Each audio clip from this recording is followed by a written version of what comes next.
Ego. You've all heard the word. We all know the term. It's that part of ourselves that we like to bury and throw under the rug because it's vain and it's shallow and it doesn't allow us to show up authentically for our relationships, and it's going to get in the way of us accomplishing happiness. And I am here to tell you that that may not be so right. Hey you guys, it's Shoya here with Relationship Hero, and I am here to share with you why your ego may not necessarily be such a bad thing. Now, first things first is we need to define ego. According to the dictionary, your ego is defined as a sense of self-esteem or a sense of self-importance. The way we kind of talk about it in conversation is your ego is that vain, shallow mask that we portray to the rest of the world of what we want the world to see and not necessarily who we truly are. So we're thinking the Kanye, the Kims, and the prima donnas of the world. The people who may walk into a room and suck up all of the air and doesn't leave a lot of light or air for everybody else. Now, the reason why ego has gotten such a bad rap is because when you think of the term egotistical, its opposite term is humility. Humility, or being humble, is a virtuous and a valued trait that people love. Being self-centered, not so much. So, therefore, anybody who has been labeled as acting in their ego or being egotistical immediately gets kind of a side eye for not sharing light and room for other people to be included. The reason why your ego may not necessarily be a bad thing, though, is because I feel as if ego is just violently misunderstood.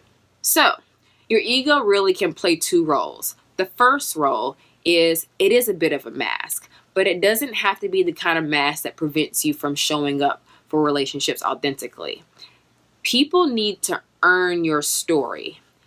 Telling people who you are, showing people who you are, common strangers, and just really letting them have access to that soft, vulnerable center that you have, that blind trust that people tend to kind of praise.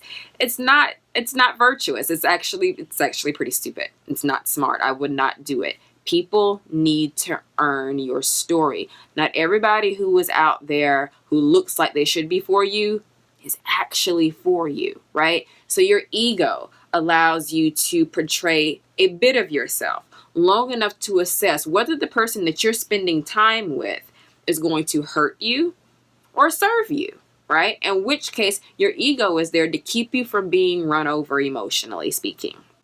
Also, it's not actually a bad thing to have a sense of self-importance. Ego isn't the only thing that's gotten a bad rap in the community. Love is too.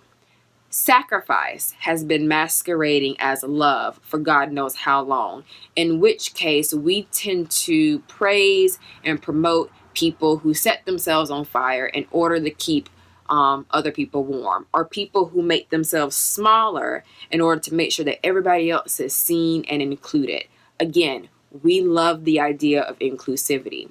But you shouldn't have to make yourself smaller in order to give room to everybody else, right? With some balance and with some understanding of how ego is here to serve you and how it can sometimes work against you. You can both be authentic to yourself and be important and have self-esteem without snatching the limelight from somebody else, or without making other people feel as if there's no room for them to shine, right? Because if we're being honest, the only person that you're responsible for in that room is you.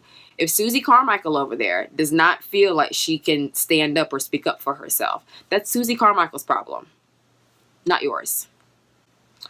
So, what are the takeaways from this video? Am I saying that ego is, am I giving you a free pass for you to be egotistical and walk around like you really are Kanye and the best thing to happen to the world since sliced white bread? Absolutely not.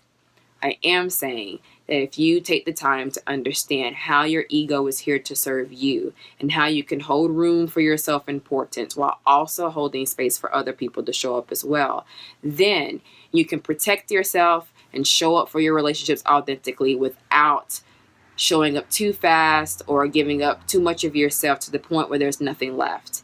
If you feel like you need some work on how to do this, then you should sign into Relationship Hero and speak with a coach like myself. And we'll help you figure out to get your ego in check.